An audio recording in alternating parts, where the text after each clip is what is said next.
we wanted to get a little deeper into the Philippine storm that was so deadly and devastating. So we wanted to find out some of the causes, and Nadia's got some.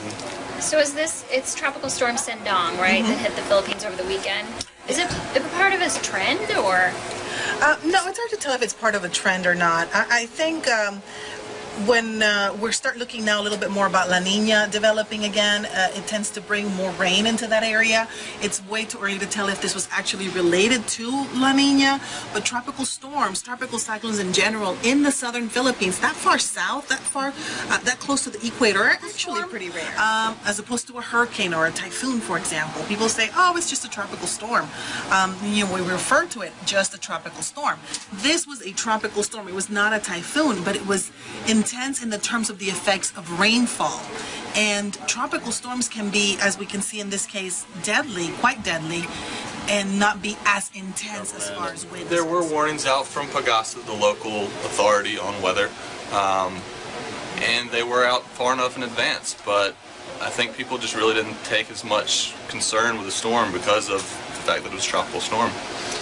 Yeah, I think also when people talk about tropical focuses on that wind speed, on how strong the storm is. But the deadliest thing in storms is inland flooding. Yeah, that's one of the things. Even here in the U.S., almost in every country in the world, when you look at tropical cyclones, it used to be that people died from the storm surge because they didn't know a hurricane was coming, and they were living close to the water, and they would die because the flooding that would happen along the coast. But that has changed in the years of technology and forecasting, where people in the coastline will actually move away and not be as affected.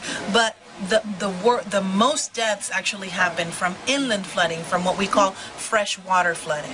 And that can happen anywhere in the world.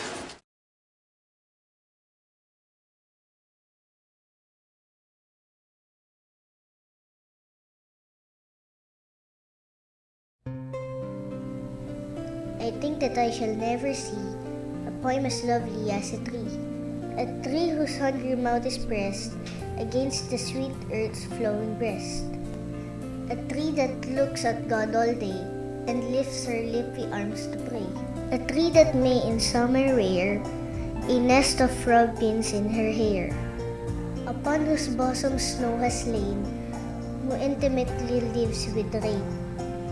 Poems are made by fools like me, but only God can make a tree.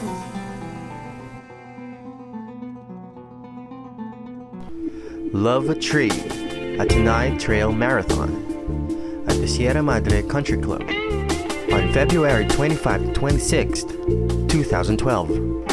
For inquiries, you may call 571-0524 or 532-1645 and look for Mr. Alvin Valderrama. Brought to you by PIMCO Sporting Events in cooperation with